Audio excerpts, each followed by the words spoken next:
Hello, everyone. Welcome to the Mill Valley Film Festival and the Q&A of the film Coextinction and Active Cinema Film.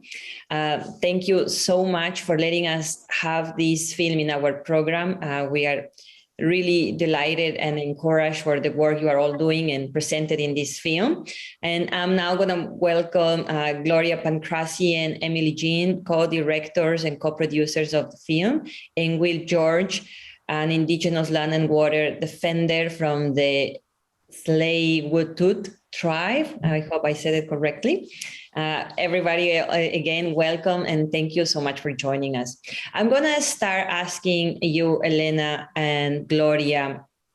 Well, first, thank you for the passion and commitment you show in the film of, I'm not very sure how many years, but it's obviously that there is a point in your lives and in your work that you two decide to make this film. And I'm very interested in learning, how did that happen? When did the decision of putting all of these efforts in a film came for you two? How and when and why? Yeah, that's a fun question because Gloria and I didn't know each other before we started working on this film. So it's a bit of an unusual circumstance that the film actually is what brought us together. And then after all of these years, our friendship just blossomed and grow, and as well as our working relationship and working on this film. So that's been amazing. And we've been so lucky, but it's not hard to enjoy working with Gloria because she's such a lovely person with just a true passion for the orcas, and she's always been passionate about the orcas. And I think that has that was the instigating factor for working on this film together. I was working on filming endangered species around the world for a idea that I had, that I wanted to make wildlife conservation mainstream. So I had this clothing company at the time, which no longer exists, but it was a brand, and I was capturing the stories of different endangered species around the world. And one of the species was the southern resident killer whale. And that's when I met Gloria, when I was out filming with the conservation organization that she was working with, where they're tracking and collecting data on the orcas, as well as helping to stop people from running over the orcas essentially in the water, because there used to be especially so many boats around them. And so when she returned from her work that summer, and I did as well, we both lived in Toronto at the time, and she basically pitched me the idea of creating a documentary film about the orcas and finding out why they were going extinct. And it all kind of sprung from there. And it was kind of, for me, I was really inspired when I was out on the West Coast and really moved. And it was an idea that really intrigued me, especially trying to understand what was going on with their greater ecosystem. What was the bigger picture kind of story of extinction, And so it was interesting. We really focused on the story of the orcas initially at the beginning. And after, not very long into trying to understand why they were going extinct, we realized there was so much more to the story. And it really expanded out from there, as well as I feel like really pulled us deeper and deeper the more and more we looked into things and more personally invested. Gloria, for you, why did you pitch this idea to her? When did you realize that it could be a great story? Yeah, exactly like Elena said, when I found out that the southern resident orcas were facing extinction, and at the time there were only 78 left, it's one of those things in life where you're just like called to do something and you have to do it. And I try to think like, how can I help save them? And for me, that was through storytelling. So making a documentary, I've seen documentaries change the world, like change how we see things, or, move people into action like they maybe didn't do it in the past. Like Blackfish is a great example of that. And so that was just like very clear. And when I just like saw the work that she did and her energy and who she is, I was like, I got to do that with her. It's like very like intuitive throughout, of just like, yeah, this has to happen. It has to happen with her, and just kept growing from there. Yeah. And that is exactly one aspect I really love about your film, is an issue that you, in the beginning of the film, I'm thinking, yes, it's going to be all about the orcas and biology and conservation, but then you unplug this huge channel with so many other things going on. And one of those is the Trans-Mountain pipeline that Will has been fighting. I would like to know for how long, and if Will, you can share where is this fight standing, and also how is your date in court coming up, as at the moment we are recording this, you are still not, you haven't had your hearing yet. So let us know how that's going, please. Okay, sure. So just to give people a visual of the Alberta tar sands is where this pipe comes from, and it ends directly on this body of water behind me, where there's always 15 tankers anchored there waiting to, I mean, this pipe was built originally in the 60s when us First Nations weren't even allowed to hire a lawyer or weren't even allowed to vote. They pushed that through at that time, but they're wanting to double that from the Alberta tar sands to the west coast here, and which will increase tanker traffic by 700%. And that's how I met Gloria and Elena and their beautiful team there, is because it's largely affected by increased tanker traffic by 700%. So I've been on this fight personally myself for about 4 years now, but my nation has spent 11 years in court and millions of dollars where we could spend that elsewhere in fighting this in the courts. So that's kind of where it's at now. But the pipeline, I mean, I drive as far as I can up north in British Columbia to monitor the construction. And it is getting dangerously close, the construction. I mean, there's a number of locations in the city where, I mean, they're putting a big drill through the mountain, and there's little spots all the way up. I was just there recently on the weekend. I know they made it against the law. We can't stop on the side of the road, and we can't witness this. And by witnessing the destruction of our lands and our waters, I mean, it crosses over 138 tributary streams to get this waste. So there's a lot at risk that way. But again, all we're doing is witnessing, the destruction of our Mother Earth here. And I mean, I feel responsible. I can't allow this to travel through my body waters. These are our spiritual highways. For centuries, this is how we got around. 90% of our diet came from this body of water. Okay, I'm losing train of thought here a little bit, you guys. So, what else? So, well, I'll still stay on like the update of the construction, because there's quite a bit to speak on that. So, I covered a little bit, I believe, but. One amazing thing that did recently happen, there's a location here in the Lower Mainland where there's a bunch of trees that were going to be, cut down. And then there's lots of allies in the city here. So they took upon themselves to do tree sitting. They've been there for over a year now, tree sitting. But, in the courts, like our Aboriginal rights and titles, all of our human rights were completely ignored. But what was so beautiful is these people, or allies, they located this migratorial hummingbird, and that's actually what stopped the construction. So it's beautiful. Sometimes it's mixed feelings that our rights are completely ignored, and they didn't even look at our 1,200-page assessment. They didn't look at none of our documents in the court. But we sourced out this hummingbird, and that little bird halted construction. So it's a beautiful thing when we come together as humans and nature and witness it at the same time. This is happening. We located this bird and the little eggs. So it was kind of amazing to see that, but again, mixed feelings that, yeah, so it's kind of a little bit there anyways. Yeah. I want going back to Gloria and Elena and the making of your film, as you started learning about all these issues, and at the end of the film and all these years of making the film, you have a big list. And I wonder if there is any particular issue for you that was either a surprise or is really the worst issue that has to be addressed immediately, or are they all equally bad? So I would love to know your thoughts. I definitely, I feel like I know which one was like the most, maybe not the most, but never mind. They were all eye-opening in so many different ways. And yeah, it's hard to answer that question. I think they are all so important. Yeah.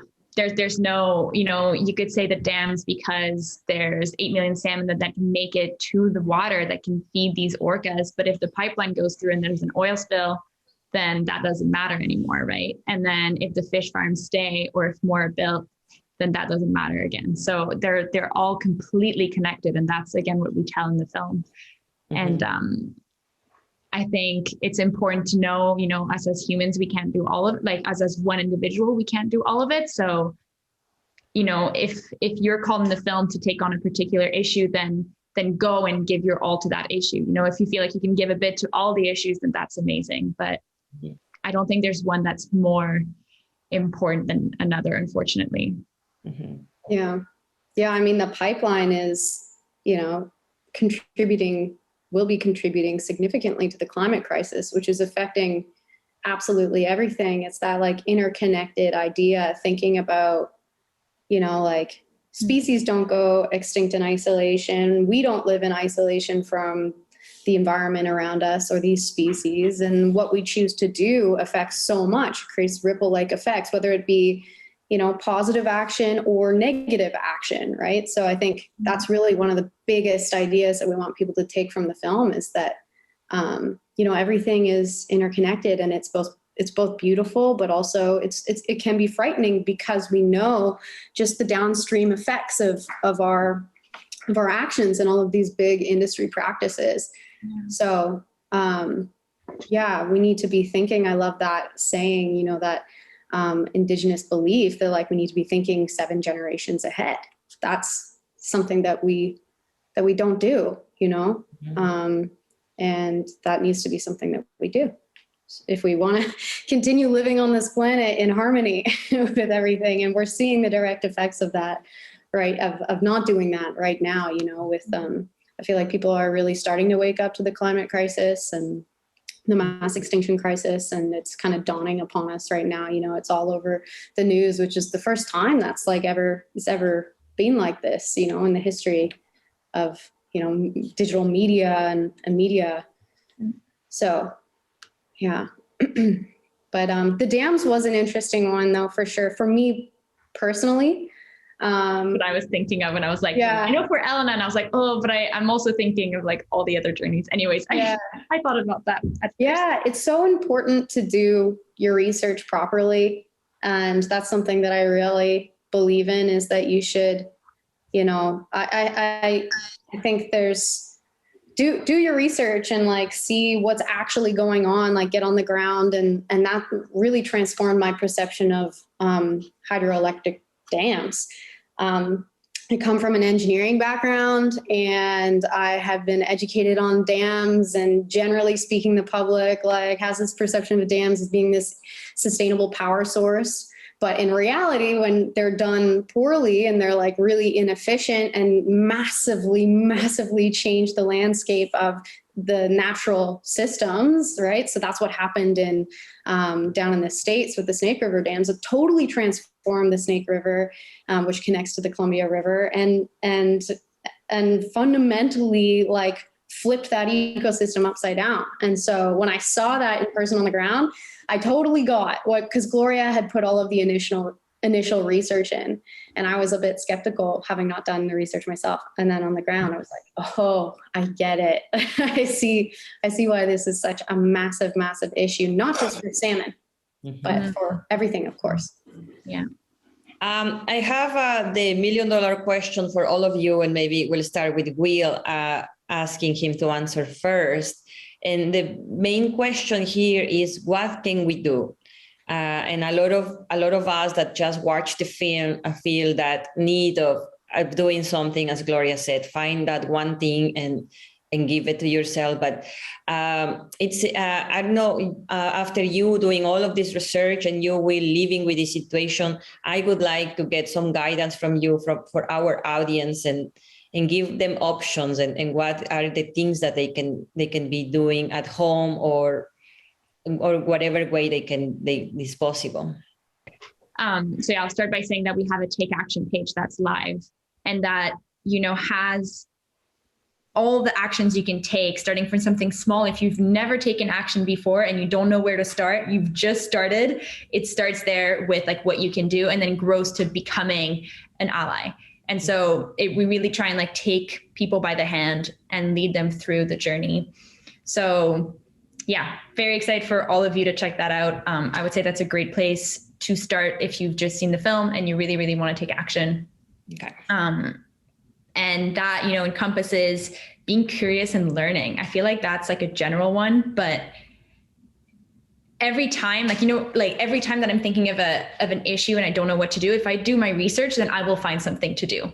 If I'm curious about it and really, like, for example, Elena and the dams, she didn't think that dams could be an issue to salmon, rivers, the climate crisis, right? And then once she got curious about it, she started to see all the issues that were with those 4 dams. And now, she knows exactly what she has to do to help get the dams breached. So you're a great example of that, Elle. And especially in California, as US residents or citizens, the dams are an American issue. So I would say that that's definitely a place where you can lend your voice. And I will also add supporting and amplifying Indigenous movements. The Nez Perce tribe and the Nimpu for the environment are fighting really hard to remove the dams there. And saying, if you want to try and fight the pipeline, you can still do that. You can support Will and what he's doing and the Tiny House Warriors and all their efforts. There's so much we can do. I could go on and on and on. So I'll let Elle share her ideas on all this. Okay. Yeah, I mean, it's a big question with a big answer, and I think we need to, and I think we're ready to move past those initial like easy to do items. You know what I mean? Where it's like, I don't know, the classic, how do you fight the climate crisis? Yeah. Just take your bike to work more often. It's like, let's be a little more ambitious and a little more creative than that. And that's a big, big message that we have in the film is bold action. And we took a direct look at how bureaucracy can be such an inhibitor of that kind of action. And I think that's a real epidemic right now, is that, and ironically, actually, we've proven that we are capable of moving very fast with the pandemic, right? We've seen that the government is able to take very aggressive, fast action as needed if it comes to that. So I think pushing for that kind of bold action and holding our leaders and those in power accountable is a huge thing that we can do, because we can't continue to just beat around the bush. We don't have time, right? We're creating these mirages for ourselves when we're in a desert, and we need to spend our energy and our time now trying to find our way out of the desert so we don't die, right? It's like this issue that's in across the board we're seeing with all kinds of issues we're facing. So I would say that would be the big one is have the courage to dream big and be able to take bold action. But one thing that I'm very proud of with the Take Action page, and even with what we've done throughout the whole process of making this film, is that those little things are great too. It's like, if you've never called your local governor or municipal leader before, then pick up the phone and give them a call. That's like one really small thing you can do from home. And those things are powerful too, I think, especially because your choices have an effect on, the people around you. So people are paying attention to what you do and what you say.